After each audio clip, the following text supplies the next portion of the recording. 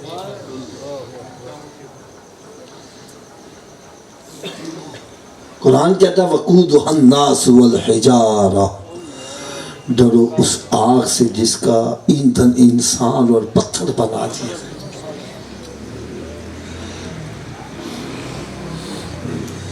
تو تھوڑا سا آواز کے ساتھ مجھے تسلی ہو جائے میری بات آپ کو سمجھ آ رہی ہے. دوزخ کی آگ برداشت کر لو گے؟ تھوڑا سا اونچی آواز سے. اگر دوزخ کی آگ برداشت نہیں کر سکتے تو پھر جنت کا بندوبست نہیں کرنا چاہیے؟ اونچی بولو یار. چلیں حضرت صاحب آپ بتلاؤ، کیا ہر چابی ہر تالے کو لگ جاتی ہے؟ اس کی کیا وجہ ہے؟ چلیں وجہ بھی میں بتلا دوں. اصل میں تالے کے اندر ہوتے ہیں لیور. جتنے لیور کا تالا ہوگا چابی کو اتنے دانتے پڑے ہوں گے تو چابی گھومے گی. چابی گھومے گی تو تالا کھلے گا نا. تو آؤ آج میں آپ کو یہ بھی بتلا جاؤں، جو جنت کو تالا لگے اس کے 5 لیور ہیں. کتنے لیور ہیں؟ پہلے لیور کا نام ہے فجر، دوسرے کا نام اونچی آواز سے یار، تیسرے کا، چوتھے کا، 5ویں کا. جو ایک نماز پڑھتا ہے ایک دانتا ڈال رہا ہے تالا کھل جائے گا جی؟ اونچی بولو یار. 2 سے، 3 سے، 4 سے کب کھلے گا؟ تو پھر آج کے بعد کتنے دانتے ڈالنے ہیں؟ سب کی آواز نہیں آ رہی. اچھا یہ سب کی آواز پتہ کیوں نہیں آ رہی؟ حافظ صاحب 5 ڈلیں گے کیسے؟ تو چلو نسخہ بھی میں بتلا دیتا ہوں، میرے نسخے پر عمل کرو سارے ہی نمازی بن جاؤ گے یار. کیوں جی لوڈ ہے نسخے دی؟ ایک شرط ہے نسخہ استعمال کرنا پڑے گا. کر لو گے استعمال؟ لو جی نسخہ صرف اتنا ہے، اگر یہ وجود نماز نہ پڑھے. کیا میں نے کہا جی؟ اگر یہ وجود، اگر یہ وجود، تو اس وجود کو رب کا رزق نہ کھلاؤ، نہ روٹی کھلاؤ نہ پانی پلاؤ. بات بھی جی میں سچی کر رہا ہوں. جو وجود رب تعالیٰ کے آگے نہیں جھکتا، کیا وہ اس قابل ہے کہ اس کو رب کا رزق کھلائے گا؟ یار روٹی سامنے رکھی، اپنے منہ میں تو نہیں جائے، پکڑ کے لے جاؤ کہ لے جاؤ، مت لے جاؤ. یہ روٹی مانگے بولو نہیں، پہلے نماز پھر بعد میں روٹی. تو کیا خیال ہے نمازی بن جائے گا کہ نہیں بنے گا؟ تو اس نسخے پر عمل کون کون کرے گا؟ سبھی ہاتھ اونچا کھڑا کر کے بلند آواز سے انشاءاللہ کا نعرہ لگا دو. آج کے بعد ہماری کوئی نماز قضا نہیں ہوگی، رمضان شریف کا روزہ بھی نہیں چھوڑیں گے، سرکار صلی اللہ علیہ وسلم کی سنت پر عمل کریں گے. یار ایمانداری سے بول، ہم سارے نمازی بن جائے، میرے آقا کتنا خوش ہو جائے. یہ ہے میرے آقا کا میلاد. یہ نہیں آئے 2-4 نعتاں سنیاں، ہاتھ ہلائے، لنگر کھادا تے مچھاں نوں تا دیندے آؤ گئے. ارے یہاں آؤ، اپنے رخ مدینہ شریف کی طرف کریں. حضرت صاحب ابھی چند دن پہلے ایک شہر میں مجھے جانے کا اتفاق ہوا بیان کے لیے. حضرت بڑے غور سے سنا. اس مسجد کے سامنے دیوار پر ایک فقرہ لکھا ہوا تھا جس نے میرے اندر ہلچل مچا دیا. فقرہ پتہ کیا لکھا تھا؟ اگر مسجدوں کو ویران کرو گے تو ہسپتال آباد ہوں گے، جیل خانے آباد ہوں گے۔ ہائے ہائے ہائے۔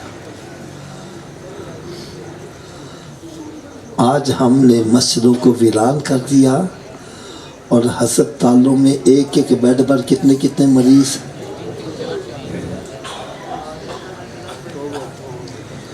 اور جیل خانے میں چلے جاؤ، وہ کمرہ جہاں 2 بندوں کی گنجائش ہے 20 بندے گھسیڑے ہوئے ہیں۔ اس کی وجہ کیا ہے؟ وجہ کیا ہے؟ وجہ بھی سنو۔ میرے آقا صلی اللہ علیہ وسلم نے ارشاد فرمایا نماز میں شفا ہے۔ نماز میں کیا ہے؟ تھوڑا سا اونچی آواز میں۔ جب نماز نہیں پڑھیں گے شفا نہیں ہوگی، بیمار ہوں گے تو ہسپتال آباد ہوں گے۔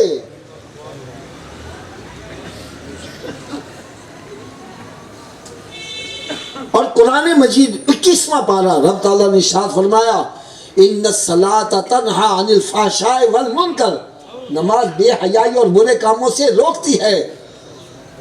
اب ہم نے نماز پڑھنا چھوڑ دی، برے کاموں میں پڑ گئے، ارے جیل خانے بھر گئے۔ اگر ہم نمازیں پڑھیں شفا بھی ہو جائے، اور نمازی تم مان جانو، پھر دیکھو نماز تمہیں برائیوں سے کیسے روکتی ہے۔ ارے جیل خانے بھی ویران ہو جائیں گے، ہسپتال بھی ویران ہو جائیں گے، شرط یہ ہے کہ اللہ کے گھر کو آباد کر دو۔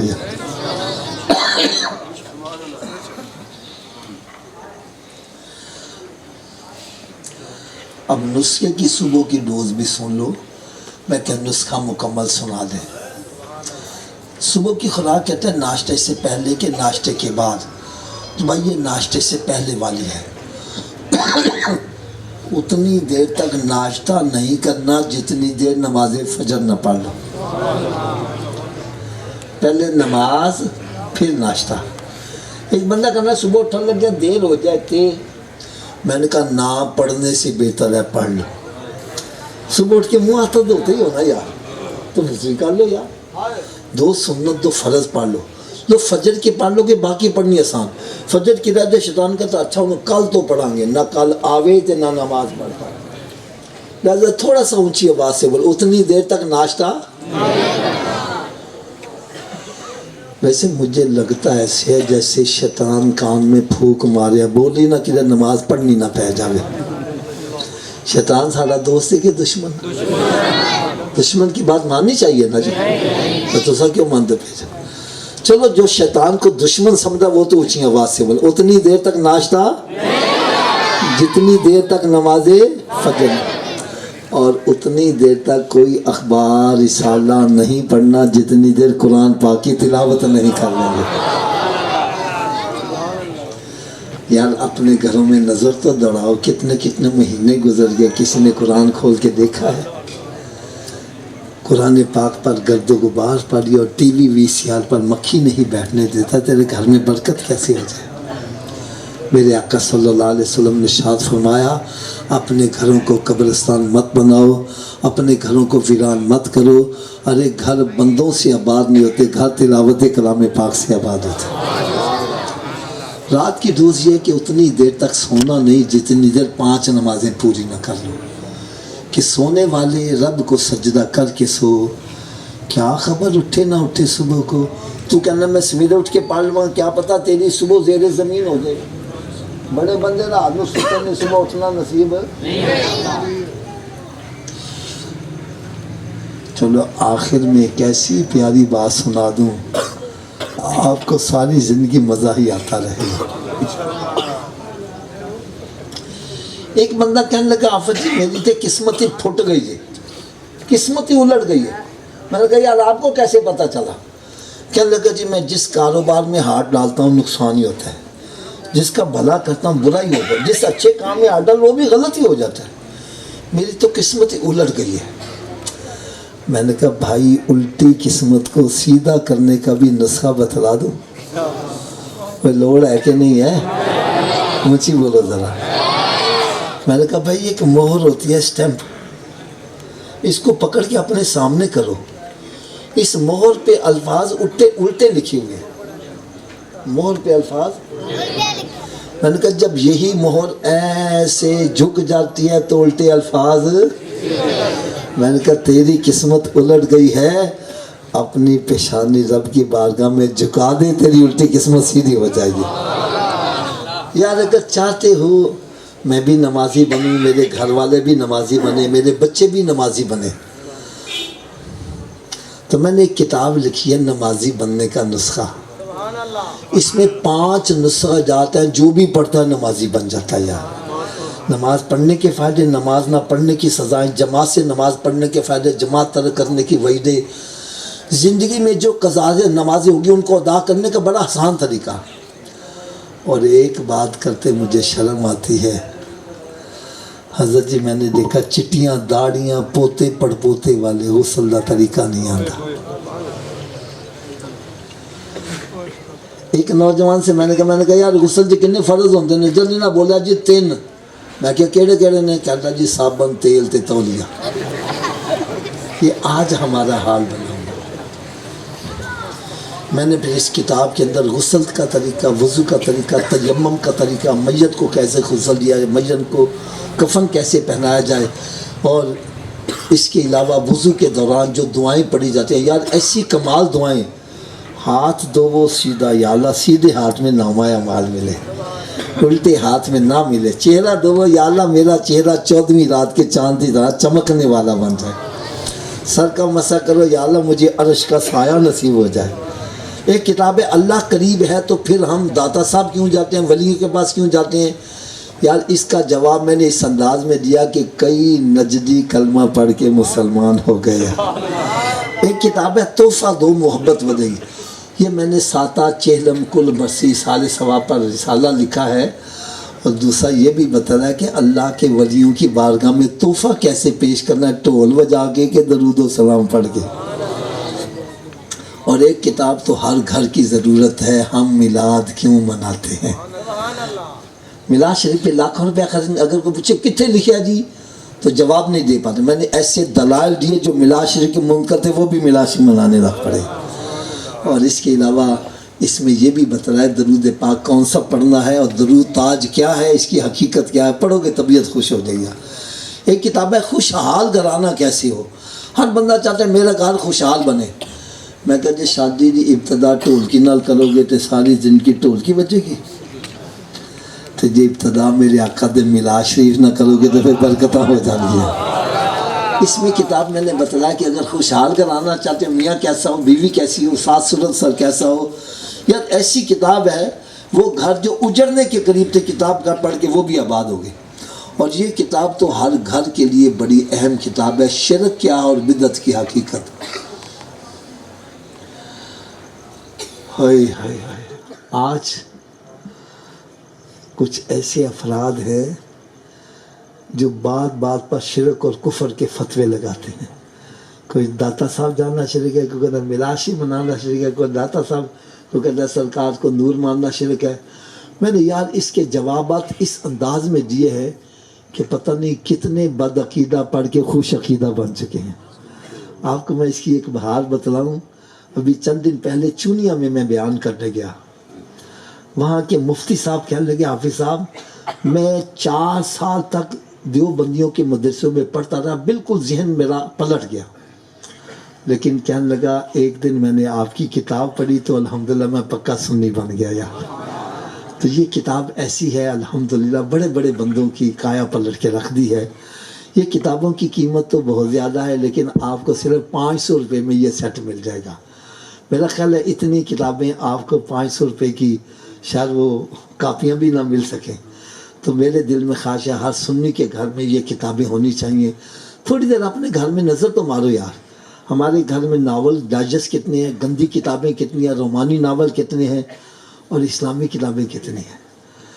جیسا بیجو گے ویسا ہی کاٹو گے نا۔ اگر گھر میں اسلامی کتابیں نہیں، بچے اسلامی کیسے بنیں گے؟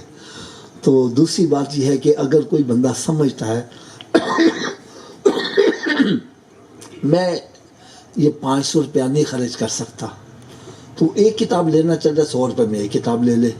بہرحال آج